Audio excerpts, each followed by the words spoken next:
신실하신 하나님, 지나온 한 주간 하나님의 은혜 가운데 살아왔음을 고백합니다. 이 시간 그 은혜에 감사하며 주님 앞에 거룩한 예배를 드리게 하여 주시옵소서. 감사드리며 예수님의 이름으로 기도드립니다. 아멘. 찬송가 321장입니다. 321장입니다. 날 대속하신 예수께 내 생명 모두 드리니 내 신실하게 하소서. 내 구주 예수여, 나 구주 위에 살리라. 내 기쁨 한량 없으니 내 갈 길이 도와소서. 내 구주 예수여, 날 구원하신 예수를 일평생 의시하오니 날 영접하여 주소서. 내 구주 예수여, 나 구주 위에 살리라. 내 기쁨 한량 없으리. 내 갈 길이 노하소서. 내 구주 예수여, 주 십자가에 달리사 날 자유하게 했으니 내 몸과 마음을 주 위해 다쓰게 하소서. 나 구주 위에 살리라. 내 기쁨 한량 없으니 내 갈 길이 도하소서. 내 구주 예수여.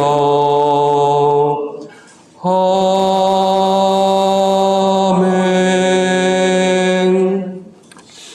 이 시간 우리에게 주시는 말씀은 시편 48편 9절로부터 14절까지의 말씀입니다.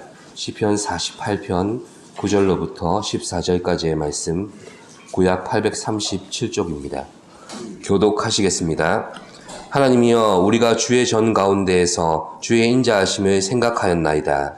하나님이여, 주의 이름과 같이 찬송도 땅끝까지 있었으며 주의 어리석은 종이가 충만하였나이다. 주의 심판으로 말미암아 시온 산은 기뻐하고 유다의 딸들은 즐거워할지어다. 너희는 시온을 돌면서 그곳을 둘러보고 그 왕들을 세워보라. 그의 성벽을 자세히 보고 그의 궁전을 살펴서 후대에 전하라. 이 하나님은 영원히 우리 하나님이시니 그가 우리를 죽을 때까지 인도하시리로다. 아멘. 시편 48편은 하나님께서 임재해 계시는 시온의 아름다움을 노래하는 시입니다. 시인은 시온을 아름답게 하고 안전하게 만드는 것은 오직 하나님의 임재라는 것을 핵심적인 메시지로 전달하고 있습니다. 그러므로 하나님의 백성은 하나님의 임재를 기뻐하고 찬송하는 것이 마땅합니다. 세상의 왕들에게는 하나님이 임재해 계시는 시온이 두려움의 대상이 되었습니다. 그러나 하나님의 백성들에게는 그들을 돌보시고 보호하시는 하나님이 함께 계시기에 세상 그 어떤 곳보다 시온이 가장 안전한 곳이 됩니다. 그래서 시인은 9절부터 하나님의 백성들 가운데 높임을 받으실 하나님의 성품을 찬양하는 데 초점을 맞추고 있습니다. 9절에서 10절 말씀을 함께 보시죠. 9절에서 10절입니다. 하나님이여, 우리가 주의 전 가운데에서 주의 인자하심을 생각하였나이다. 하나님이여 주의 이름과 같이 찬송도 땅 끝까지 미쳤으며 주의 오른손에는 정의가 충만하였나이다. 아멘. 시인은 먼저 우리가 주의 전 가운데에 있다 이렇게 고백합니다. 이 말은 시인과 또 시인과 함께한 이들 모두가 성전에서 하나님을 예배하던 중에 다음과 같은 사실을 다 함께 말하게 되었고 생각하게 되었다는 뜻입니다. 어떤 고백입니까? 바로 주의 인자하심, 헤세드의 사랑입니다. 당신의 백성을 향해 무조건적이시며 또한 신실하시며 변함이 없으신 언약의 사랑이 바로 헤세드의 사랑이고 인자하심입니다. 이 언약의 사랑을 하나님의 임재로 충만한 성전에서 어떻게 했다고 고백하고 있습니까? 주의 인자하심을 생각하였나이다. 생각했다고 하는데 의도적으로 깊이 곰씹어보며 생각했다는 말입니다. 바로 묵상했다는 뜻입니다. 그러니 구절을 문맥에 맞게 다시 해석해보면 이렇게 됩니다. 우리가 하나님의 임재로 충만한 성전에서 하나님께 예배드리는 가운데 하나님의 한결같은 사랑을 묵상하게 되었습니다. 이 고백이 모든 하나님의 백성들의 고백이 되는 겁니다. 우리는 예배를 드리는 가운데 예배의 모든 순서나 그 의미들 가운데 무엇을 생각하게 됩니까? 그리고 무엇을 묵상하게 되어 있습니까? 바로 하나님의 인자하심을 생각하고 묵상하는 것입니다. 하나님께서 행하신 일들로 인하여 우리는 예배의 순서를 따라 찬송하기도 하고 또 신앙을 고백하기도 하며 하나님의 말씀을 듣고 기도하기도 하는 것입니다. 그 모든 순서 속에서 우리를 향하신 여호와의 인자하심이 드러나고 깨달아지면서 자연적으로 높임을 받게 되는 것입니다. 예배를 통해서 죄인인 우리를 지금까지 인도하시고 변화시키신 여호와의 인자하심이 너무도 크다는 것을 깨닫게 됩니다. 한 주간을 다시 돌이켜보니 나의 모든 행실이나 내가 살아온 삶의 자리가 온전하지 못했음을 바로 주의 임재 앞에서 깨닫게 되는 것입니다.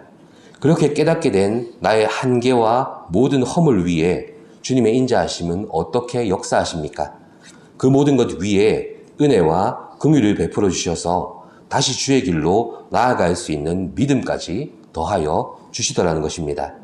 이러한 깨달음과 묵상의 자리가 바로 여호와의 임재로 충만한 예배의 자리라는 것을 기억하시기를 바랍니다.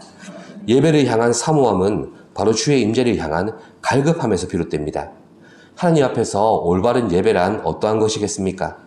나의 죄인됨을 깨닫게 되는 가장 겸손한 고백이 있고 그 모든 죄와 허물 속에서도 나를 붙드시고 용서하시는 하나님의 크신 은혜를 깨닫게 되는 것입니다. 그렇습니다. 시인은 9절에서 고백했듯이 주의 전에서 주의 인자하심을 생각한다는 이 말의 의미를 우리가 깊이 묵상해 보아야 합니다. 예배의 감격이란 우리의 감정이나 감각적인 영역에서 느껴지는 그런 자극만을 말하는 것이 아닙니다.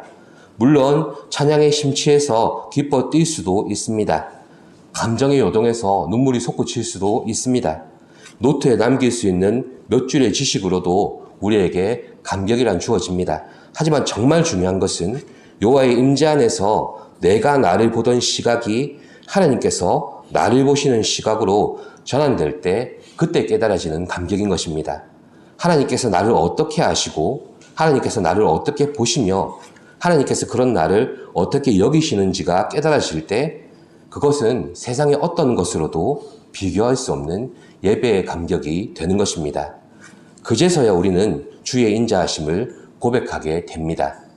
우리가 어떠한 상황과 자리에 있다 하여도 하나님은 우리를 영원히 버리지 않으신다는 그 약속만을 붙잡고 서게 되어 있는 것입니다.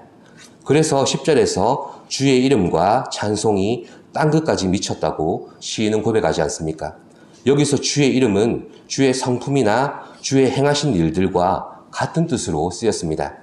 그러니 땅끝까지 미치는 주의 이름과 찬송은 바로 주의 인자하심을 만민이 깨닫고 찬송할 수 있을 때까지 울려 퍼지는 것입니다.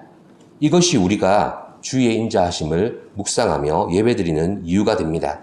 그리고 10절 말미에 주의 오른손에는 정의가 충만하다고 시인은 고백했습니다. 주의 인자하시는 성전에서 시인은 주의 인자하심뿐만 아니라 악인들을 향해 정의로 심판하시는 하나님의 면모까지 깊이 묵상하게 되었습니다. 그렇습니다. 시인이 고백한 예배의 자리는 여호와의 임재 안에서 여호와의 크신 성품을 노래하는 자리였습니다. 또한 그의 성품대로 역사하실 것을 믿음으로 바라보고 순종하라고 자신을 부르신 자리였던 것입니다. 결국 한마디로 예배의 자리를 지키고 예배자의 사명을 결코 잊지 말라는 말씀이 됩니다. 그래서 이어지는 11절에서는 주께서 행하시는 심판으로 인해 이스라엘에게는 승리와 구원을 주신다는 것을 찬송하라는 내용이 이어집니다. 12절, 13절에서는 하나님의 임재의 증거를 세워보라고 합니다. 적들의 공격으로부터 하나님의 임재로 인해 보존된 예루살렘 성을 그들 스스로 한번 쭉 돌아보라고 시인은 재촉한 것입니다. 망대가 몇 개인지, 성벽은 무사한지, 궁전에는 피해가 없는지 다 확인해 보라고 합니다. 본래 이 구절들은 시인의 시대에 실제로 성의 피해를 조사하는 것으로 시작되었다고 합니다. 하지만 시간이 흐르면서 순례자들이 여호와의 임재와 또 여호와의 왕대심을 기억하면서 예루살렘 성을 이렇게 돌아보면서 부르는 노래가 되었고 종교의 예식이 되었다고 합니다. 이제 마지막 14절입니다. 함께 보시죠. 이 하나님은 영원히 우리 하나님이시니 그가 우리를 죽을 때까지 인도하시리로다. 아멘. 그렇습니다. 시온의 노래는 지금도 우리 가운데 임재해 계시는 하나님으로 인해 계속해서 고백되어져야 합니다. 이 영광스러우신 하나님이 우리의 하나님이 되심을 우리는 자랑해야 합니다. 하나님께서 요새가 되셔서 우리를 숨겨주시고 하나님께서 강한 성이 되어주셔서 우리를 승리하게 하십니다. 우리 스스로는 아무것도 아니며 무엇도 될 수 없습니다. 예배의 자리를 벗어나면 우리는 이 사실을 곧잘 잊어버리게 됩니다. 예배자의 사명을 잊어버리면 우리의 신앙은 방향을 잃어버리게 되는 것입니다. 우리는 여호와의 임재 안에서 그의 인자하심을 노래할 수 있어야 합니다. 이것이 예배자의 자리입니다. 그리고 우리는 그의 인자하심대로 행하실 일들을 기대하며 믿음과 순종으로 주의 곁에 머물기를 힘써야 합니다. 이것이 예배자의 사명입니다. 하나님께서 나를 아시고 보시며 그런 나를 한결같이 사랑하십니다. 내가 그것을 깨달음으로 하나님의 눈으로 나를 보게 되는 것이 곧 우리에게 주시는 예배의 감격입니다. 이제 주일을 앞두고 있습니다. 이러한 예배의 감격이 우리 가운데 회복되어져서 하나님을 더욱 가까이 배울 수 있는 그런 시간이 될 수 있도록 간구하시기를 바랍니다. 기도하겠습니다.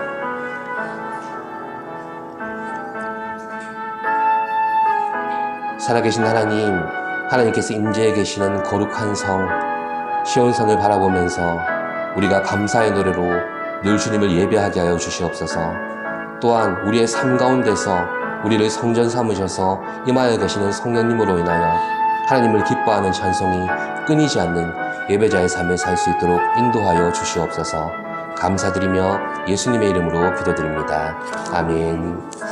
하늘에 계신 우리 아버지의 이름을 거룩하게 하시며 아버지의 나라가 오게 하시며 아버지의 뜻이 하늘에서와 같이 땅에서도 이루어지게 하소서. 오늘 우리에게 일용할 양식을 주시고 우리가 우리에게 잘못한 사람을 용서하여 준 것 같이 우리 죄를 용서하여 주시고 우리를 시험에 빠지지 않게 하시고 악에서 구하소서. 나라와 권능과 영광이 영원히 아버지의 것입니다. 아멘.